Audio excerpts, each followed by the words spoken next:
the distributors in backwards? It sure backfired. Hang on. Battery? Battery. Quit.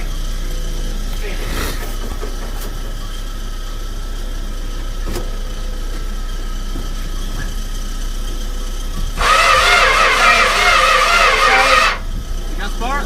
Yeah. That's good. Try it again. Hang on.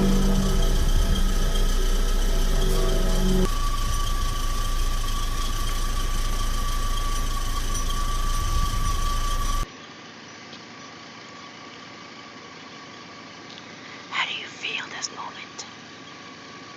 Anxious. Key off. Hopeful. Keys off. Wishing it had already started right now. You're just building the suspense. Hmm? You're just building the suspense.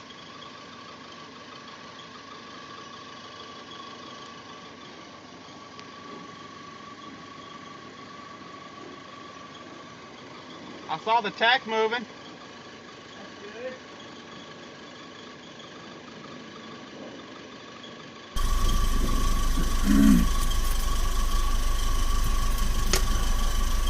You might want to watch out for the tailpipe. I don't know what's going to come out of it. Make sure you're clear.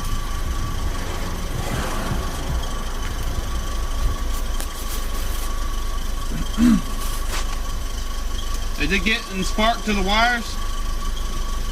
Hang on. You're gonna have to check some of that, I think.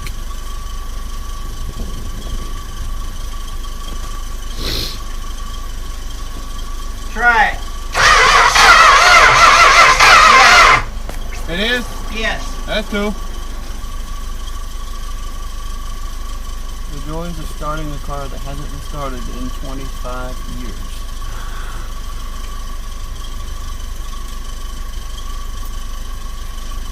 Trying to wake it up. Yes. You don't want to be woke up. It has Been light. sleeping How close too to the long. door? Huh? How close to Aye. the door? I think it is.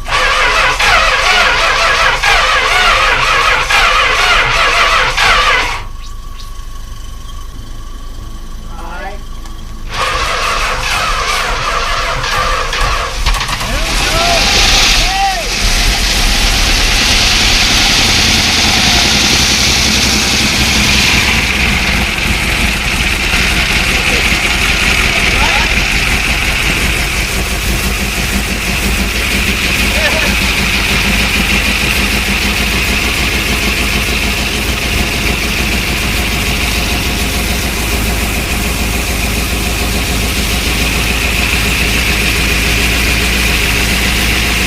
Hello everyone. It is hard to believe, but 10 years ago today was when my Charger cranked up for the first time in 25 years. This was supposed to be a very special video with me interviewing my dad, talking about different stories, some of his favorite memories with either this Charger or his first Charger. But we had actually talked about me and him doing the interview around Christmas. But as y'all know, my dad passed away 2 days before Christmas. So sadly we weren't able to have this special video. But I did still want to do this 10-year anniversary. If some of y'all wondering, some of y'all watching this wondering why it hasn't changed visually, because I don't want to change it unless I can change it fast. I don't want this car to stay in primer for a few years. It's going to be a fast change whenever it does happen. But that still will not happen for a little while because I do like the ratty look of the Charger. But I wanted to give y'all a little bit of backstory. If I haven't actually said it, I wanted to give a little backstory of the Charger. This Charger was my dad's second Charger. His first one was totaled around 1979, I believe. And it was a standard 383 car. It wasn't anything special, but it was a Memphis Charger. It was originally sold in Memphis, and it was rust free. Somebody T-boned him, and he got this Charger a few years later and swapped the interior out of his first one into this one. So these green seats and the green interior in here is actually from my dad's first Charger. And he drove it around for a little while, and then he parked it to work on it sometime in the mid to late 80s, and the car ended up sitting for 25 years. I don't blame him. I don't have any. When I was growing up, I had no memories. I have no memories of him working on this car or even touching it, even going in the backyard to look at it. I have no memories of that, because he had a family to raise and a business to look after. I understand that, and I don't blame him for it. But 10 years ago, probably about 11 now, probably about 10 to 11 years ago, I started my want to work on the Charger. And he had a bunch of extra parts and a complete grill assembly that I actually sold on eBay to somebody in Germany. And that money from selling that grill financed getting the Charger running. And that was a very monumental day for us, because that car, like I said, I have no memories of that car running when I was a kid, because he never touched it. But the only memories I do have of that car in the backyard is playing with the hideaway headlights. We would raise them up and then watch them fall. Raise them up again and then watch them fall. But that's the only thing I remember. It was just on concrete blocks in the backyard. But 10 years ago, it's still hard to believe it's been that long. And I never dreamed that my dad wouldn't be here for this moment. In the video, in the first Crank Up video, where it starts is really where we were at. I had changed the plugs. I think I had changed the wires, and installed that new carburetor and the radiator, and that's where I was. So in the video, that's where it was. It sounds like we were in the middle of it when we started, but that's really where it started, trying to actually crank on it to actually start it. And in the video, in the first Crank Up video, was actually very shortly after his stroke. So he was still trying to figure out how to get around, and still learning to live with having a stroke and only moving half of his body. But yeah, we've made a lot of progress. I'm glad I have the memories with the Charger I do have with him. Wanted to interview my mom. I got her on video showing a couple of things, some of her memories. So I'm gonna put that in after here, and maybe a couple other clips. But yeah, it's hard to believe it's been 10 years. I just never imagined my dad wouldn't be here.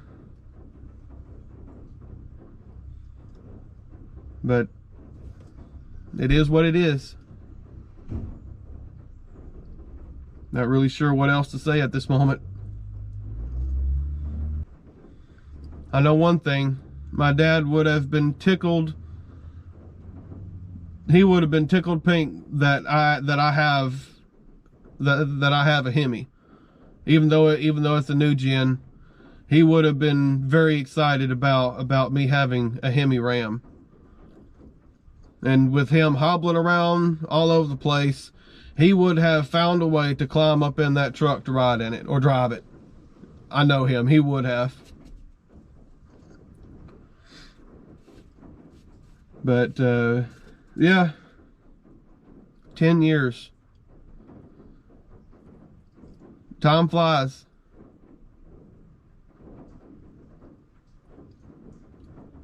while you have your loved ones, tell them you love them. Don't wait until it's too late. Do the things you want to do with them now. Don't put it off until later.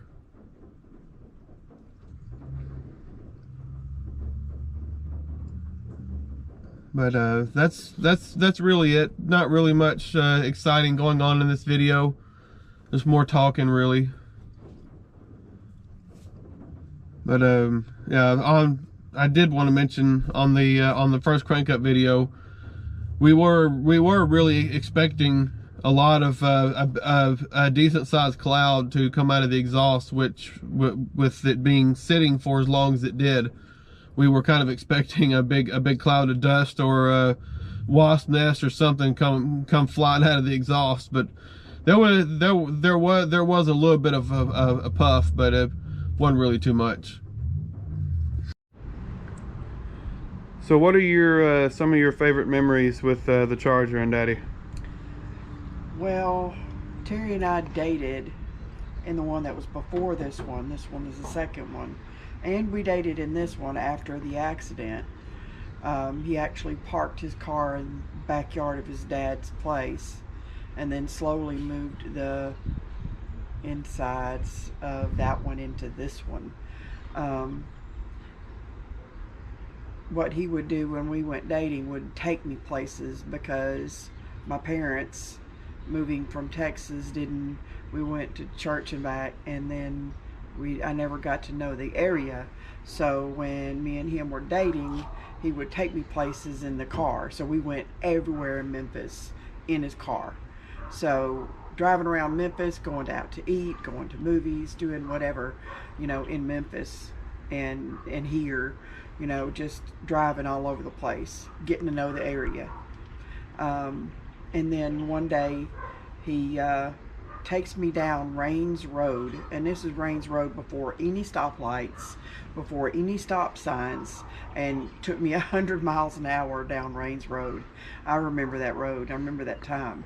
And, and it was thrilling. It was fun in a Mopar going 100 miles an hour in Memphis. Didn't get in trouble, didn't get caught.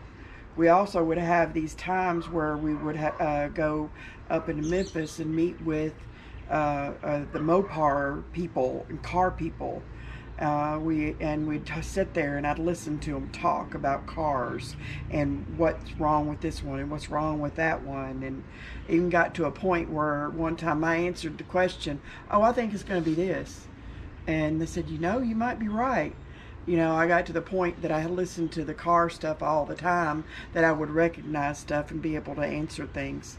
So, so that was a cool thing. One time we were actually driving in Whitehaven on the way home, and I was in my car, probably in my 1975 Dodge Dart, and him in his car, and it was slick roads, and all of a sudden he does something that squirrels the car around, and he's turned around looking at me and waves, and then turns around and goes with his big old huge grin, so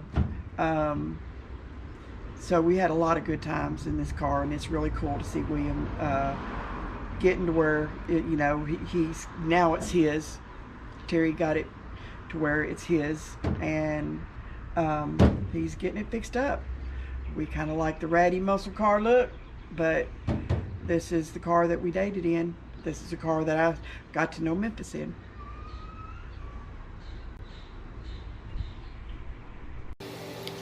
I had a 68 Pontiac Bonneville Executive. I had it fixed up. I saw an ad for a 68 Charger, and it was affordable. So I found a buyer from my Pontiac, and then me and my dad went out to Bartlett, checked it out, drove it, paid the man the money, and drove it home. I think that was in 79. My fiance had called me because she had gotten a phone call thinking it was me, and then when she called me back, the background noise of the room with the phone was totally different, which is what she was used to hearing, and she got scared. So I was on my way down to sleep on the couch to give her some comfort because she was up in her bedroom upstairs. I was on my way down Mill Branch, headed south. An old Chevy station wagon that had no brake lights and no running lights and no turn signals was slowing down to turn into the apartment complex, and a pickup truck from Horn Lake decided he didn't want to rear end them with no lights or anything on a rainy night. So he sideswiped me, taking out the left fender, door, and quarter panel, knocked me over into a mailbox that the post used to be a railroad rail, and that took out the right fender, door, and quarter panel. But I laid that mailbox down on the ground horizontally, and it was sunk 4 foot in the ground because it was always getting run over. And that's how the first one died.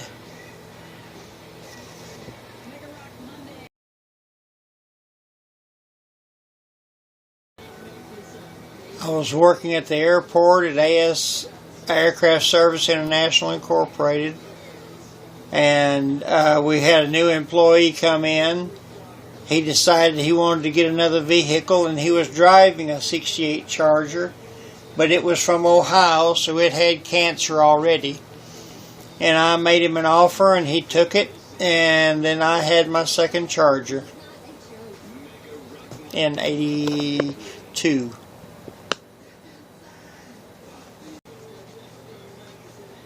It was a Friday evening after we'd gotten off work, afternoon really. I had found a Hemi-automatic transmission for a big block that someone had built, but they forgot to tell them that they didn't have a big block, they had a small block, so it wouldn't fit. So they made me a deal. I took it. I was taking it to them. It was pouring down rain. There was a jerk on the outside lane that wouldn't let me over. Every time I slowed down, he slowed down and stayed next to me. When I eased up, he came up next to me. And finally I got hacked off, and I just punched it once. It didn't take. I punched it again. It didn't take. I punched it a third time, and everything caught. And then I started fishtailing left, fishtailed right, back to the left, and then all the way around 180. Looking at my wife at the time, and the only reason it did that was because I had some old school hardcore slicks on there that had the same amount of traction as a baby's butt. And I waved to my wife, and I put it in reverse and turned around, and everybody let me over to the outside lane then. That was very nice of them. And I got my Hemi-automatic. There's the video. If you like the video, like, comment, and subscribe, and I'll see you in the next one.